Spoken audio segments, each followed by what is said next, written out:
intersection point of where my index fingers are extended, a line from my index fingers.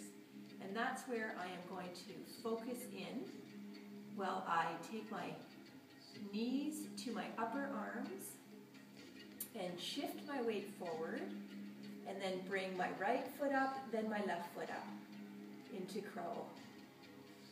And balancing and focusing for a few breaths. And then gently come down.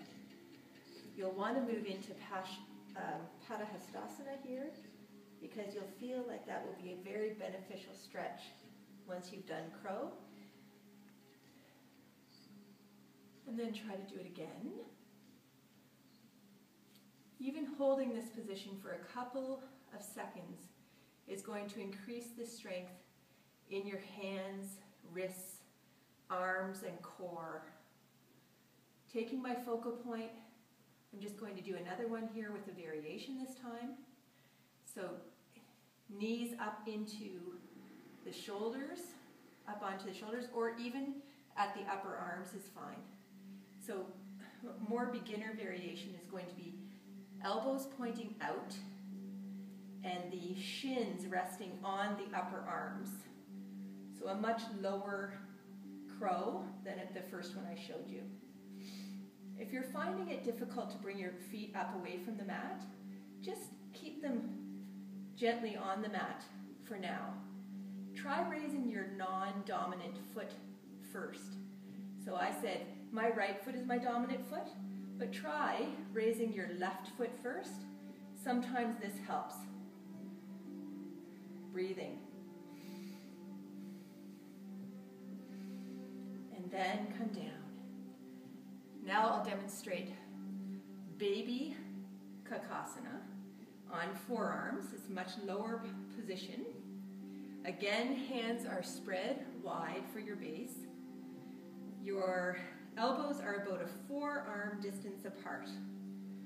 And then bring your knees up to the upper arms, squeezing in and coming forward.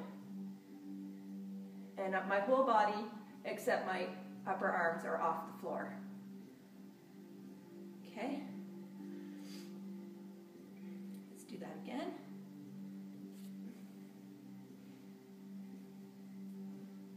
And that's baby kakasana, or baby crow.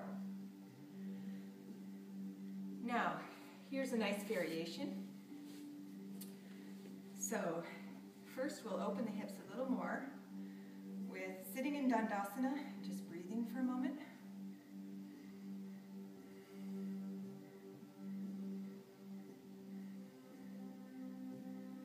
And then coming into Paschimottanasana, stretching up and over.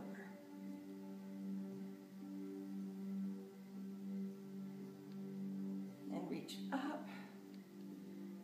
Now breathing and stretching up and over.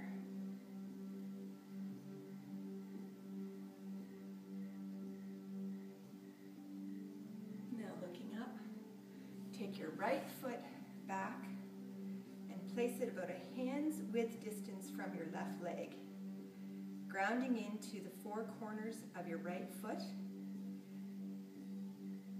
placing your left hand to the left of your body as support, and reach forward with the right hand. Stretching, stretching forward. Now drop your thumb down towards the ground, turning your hand to face out, and wrap that arm around your leg, and then reach back to take that hand. And this is Marichiasana 1. So it's a bound position, a wonderful stretch, a wonderful way to massage the inner organs of the abdomen and to bring nourishment to the spine. The yogis say you're only as young as your spine is flexible. And in this wonderful stretch, breathe deeply, expanding, filling with joy. Exhale peace. Filling with light. Exhale one, you can gently release. And while we're here, we'll do another position. Show this one so the foot comes up over the top of the shoulder, hand comes down, right beside the hips, fingers may be coming off the mat here, and then just inhale and raise yourself up. And this is moonbird pose. Lovely pose. And then come down. And then bring that foot down, stretch it out, back into Dandasana. Straighten. Paschimottanasana.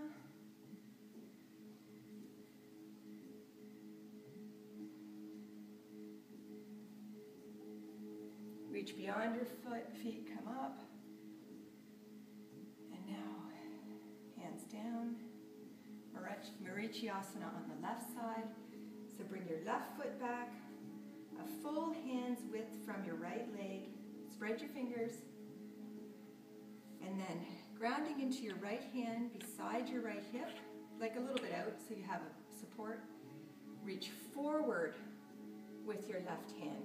Forward all the way to your right foot, and then drop your thumb down towards the mat, turning your thumb down, and reach and bend the elbow back behind the left leg. Reach up with your right arm and clasp your left hand. And then breathe.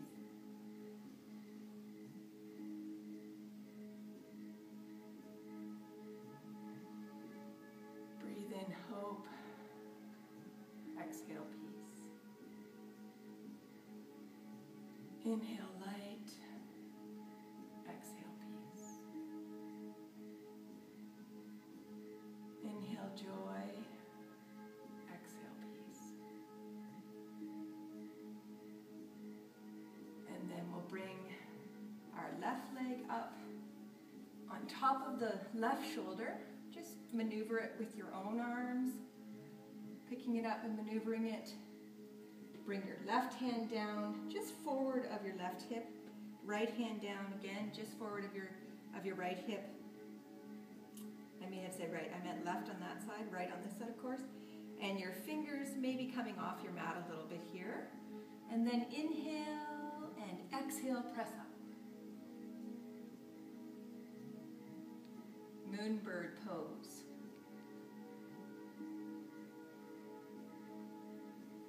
And then come down.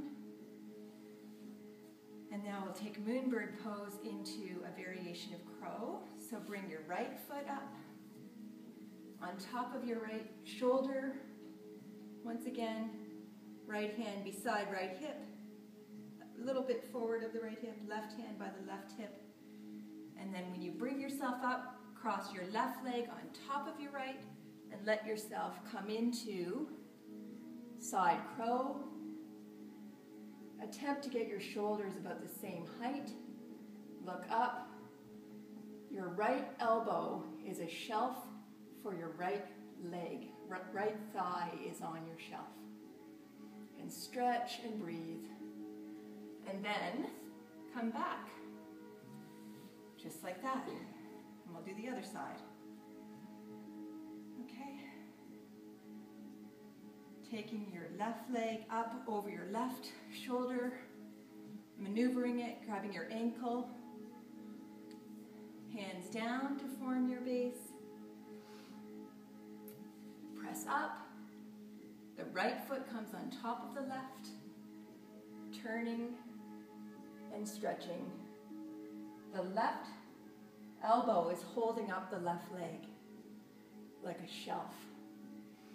Breathing, focusing.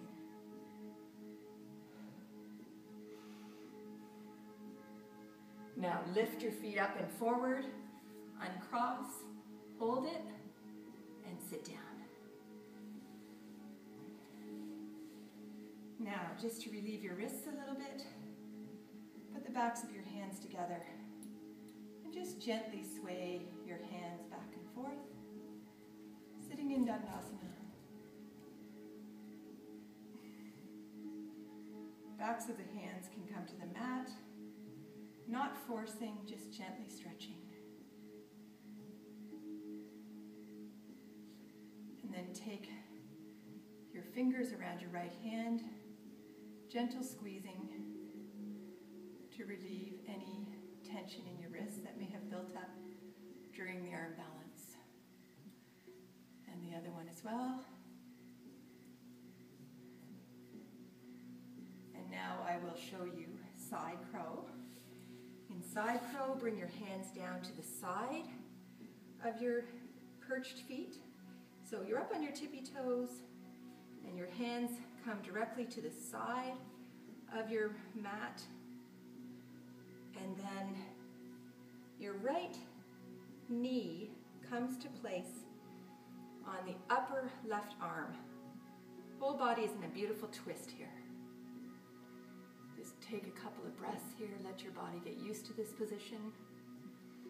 And then when you're ready, bending at the elbows and bringing the feet out to the side.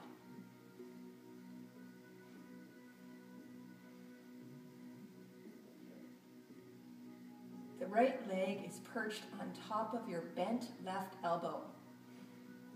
And then come down. And we'll do the other side.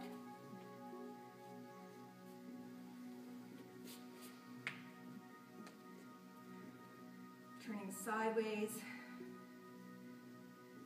This time to my left. And my bent left leg is going to be up high on my right shoulder.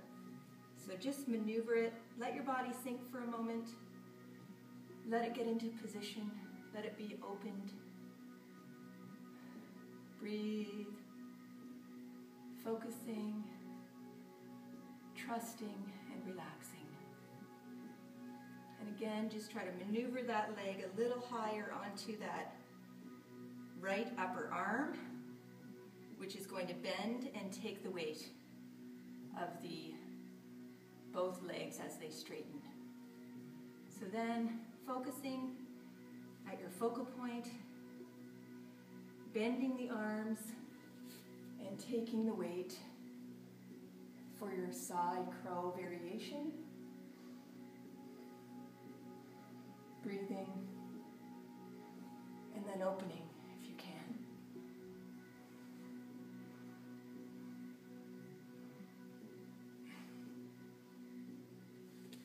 Okay. So my chin came down to the mat to help me slightly for a moment. I'll just do that one on this side so that I'm not walking in circles. So again, I'm coming back to my right side, and I'm going to show you the scissor legs for a side crow variation. Coming up into side crow, opening the legs.